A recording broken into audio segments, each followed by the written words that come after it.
Hello everyone, আশা করি আপনারা সকলে ভালো আছেন। আজকে আমি যেই মুভিটি নিয়ে আলোচনা করতে এসেছি, এই মুভিটি একটা টাইমে খুবই জনপ্রিয়তা পেয়েছিল। হ্যাঁ বন্ধুরা, আজকে আমি বলবো বারুদ মুভি নিয়ে।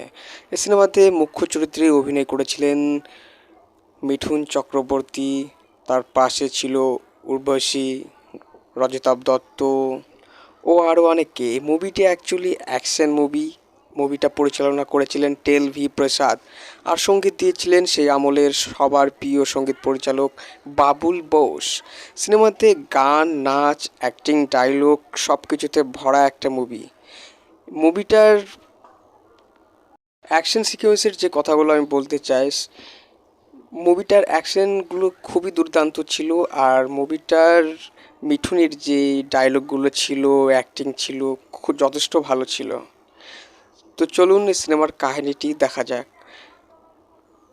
সিনেমার কাহিনীতে দেখা যায় মিঠুন চক্রবর্তী একটা অন্য টাইপের আবারা টাইপের ছেলে হয়ে সে একটা সিঙ্গারার দোকানে গিয়ে সিঙ্গারা খেতে লাগে বিয়ার ঢেলে। সে তার মতো করে সিঙ্গারা চেটকে মেটকে খাচ্ছে।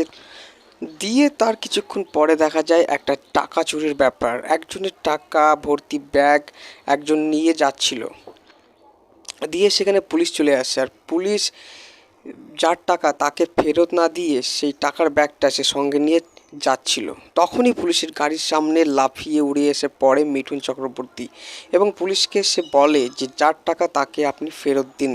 দিয়ে পুলিশের সঙ্গে মিঠুনের কিছুক্ষণ তর্ক হয়। দিয়ে তারপরে মিঠুন সে কিন্তু পুলিশদের সঙ্গে মারামারি করে। দিয়ে সেখানে আর একটা অফিসার সে চলে আসে, দিয়ে পুলিশকে মারার জন্য মিঠুনকে কিন্তু কিছু কথা বলে। দিয়ে মিঠুন সে বলে দেয় যে এই শহরের সব থেকে বড় গুন্ডা আমি। দিয়ে এটাও বলে দেয় যে সেও একটা বড় পুলিশ অফিসার। দিয়ে সেখানে ব্যাপারগুলো মিটমাট হয়ে যায়। তারপরে সবাই তাকে চেনে জানে। দিয়ে মিঠুন চক্রবর্তী সে তার থানায় যায়, দিয়ে তার মতো সে কাজ করতে থাকে। দিয়ে পরে দেখা যায় যে অনেক বেআইনি ব্যাপার চলতে থাকে শহরে, তো সেইগুলো সে বন্ধ করতে চায়। দিয়ে পরে জানা যায় যে সব বেআইনি কাজের ব্যাপারগুলোর মালিক হচ্ছে সীতারাম, অর্থাৎ সিনেমার মেন ক্যারেক্টার, যার নাম হচ্ছে রজতাভ দত্ত। রজতাভ দত্তের সঙ্গে রাজনীতি করা লোকও থাকে এবং তার সঙ্গে থাকে আরও কিছু লোকজন। তো পরে রজতাভ দত্তের সঙ্গে অর্থাৎ সে সীতারামের সঙ্গে সে কিন্তু পরে দেখা করে তার এই কাজের ব্যাপারগুলোর জন্য।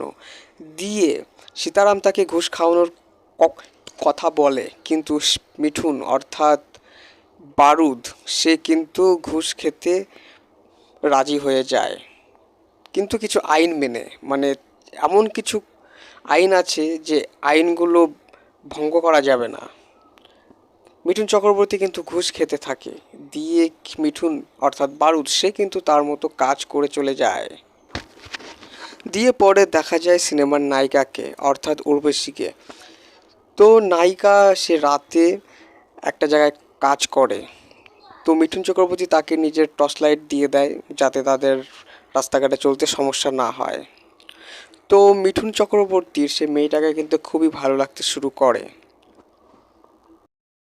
অন্যদিকে মিঠুন চক্রবর্তীর বোন রিমঝিম সে কিন্তু তার পড়াশোনা নিয়ে ব্যস্ত থাকে এবং সে একটা পুলিশ অফিসারকে কিন্তু ভালোবেসে ফেলে। আর সে পুলিশ অফিসারটা মিঠুনের আন্ডারে অর্থাৎ বারুদের আন্ডারেই কাজ করতে থাকে। দিয়ে পরে সে সীতারামের বেআইনি কাজগুলোর ব্যাপারে মিঠুন চক্রবর্তী একটু ক্ষিপ্ত হয়ে পড়ে। দিয়ে তার কিছু কাজ সে বন্ধ করতে থাকে। সীতারামের কিন্তু এই ব্যাপারগুলো একদম পছন্দ হয়নি। দিয়ে তাদের মধ্যে একটা শত্রুতা কিন্তু গড়ে ওঠে। মিঠুন চক্রবর্তী, এটা ব্যাকসেনের কথা বলছি, সে কিন্তু অনেক কষ্ট করে সে পুলিশ অফিসার হয়েছিল। তার বাবা তার পুলিশ অফিসারের জন্য অনেক টাকা ঘুষও দিয়েছিল। মিঠুনকে দেখানো হয়েছে এই সিনেমাতে মিঠুন ঘুষ খায়, কিন্তু কিছু নিয়ম মেনে। তার কাজের অবাধ্য হলে চলবে না। কিন্তু মিঠুন ঘুষ খাক আর যাই খাক, মিঠুন কিন্তু তার একটা নিয়ম মতোই চলে। সাধারণ মানুষ তাকে অনেক ভালোবাসে এবং সম্মানও করে। দিয়ে সীতারামের কিছু কাজের জন্য মিঠুন চক্রবর্তীর কিন্তু অনেক প্রবলেম হয়ে যায়। সে কিন্তু তার ওই কাজবাজ একদম পছন্দ করতে চায় না। দিয়ে সীতারামের সঙ্গে কিন্তু মিঠুনের বড় সমস্যা শুরু হয়ে যায়। অন্যদিকে মিঠুন চক্রবর্তীর বোনের সঙ্গে সেই পুলিশ অফিসারের কিন্তু বিয়ে ঠিক হয়ে যায় এবং তাদের বিয়ের ফুলশয্যাতে মিঠুন চক্রবর্তীর বোন এবং তার বোনের বরকে সীতারামের লোকজন গুলি করে মেরে ফেলে। দিয়ে মিঠুন চক্রবর্তী চরম ক্ষিপ্ত হয়ে যায় এবং সে কিন্তু এই সীতারামের উপরে অ্যাটাক করার চেষ্টা করে। তো সে চলে আসে, দিয়ে খুব মারামারি হয়।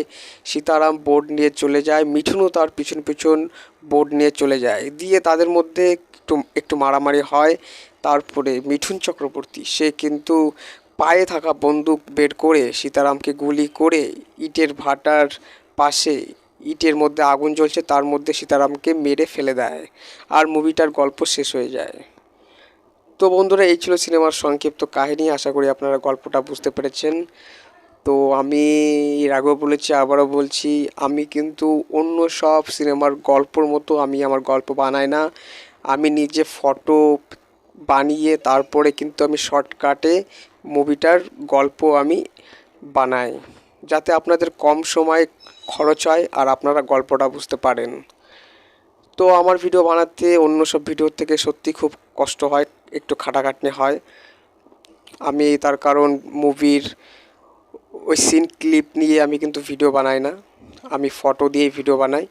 সে যাই হোক, আমার ভিডিওটি ভালো লাগলে অবশ্যই করে লাইক করবেন, সাবস্ক্রাইব করে পাশে থাকা বেল আইকনটি টিপে আমার সঙ্গে থাকবেন, আর বন্ধুদের সঙ্গে অবশ্যই করে শেয়ার করবেন। আপনাদের সাপোর্ট না পেলে আমি এগোতে পারবো না। এই সিনেমাটা পরিচালনা করেছিলেন টেলভি প্রসাদ আর সঙ্গীত দিয়েছিল বাবুল বোস। এই মুভিটার সঙ্গীত কি বলবো, সেই আমলে যথেষ্ট ভালো ছিল। এই মুভিটার কিছু গান আছে, গানগুলো যথেষ্ট ভালো।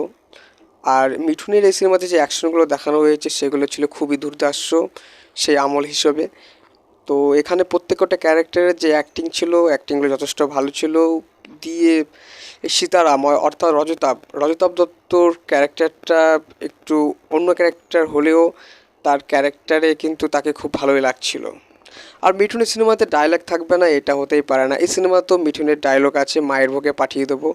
তো মিঠুনের ডায়লগ, মিঠুনের অ্যাকশন, মিঠুনের অ্যাক্টিং একটা একটা সিনেমাতে একটা অন্য লেভেলের জায়গায় পৌঁছে দেয়, সেটা আমরা সকলেই জানি। তো এই মুভিতে অভিনয় করেছিলেন মিঠুন চক্রবর্তী, উর্বশী, রজতাভ দত্ত, লোকেশ ঘোষ, রিমঝিম,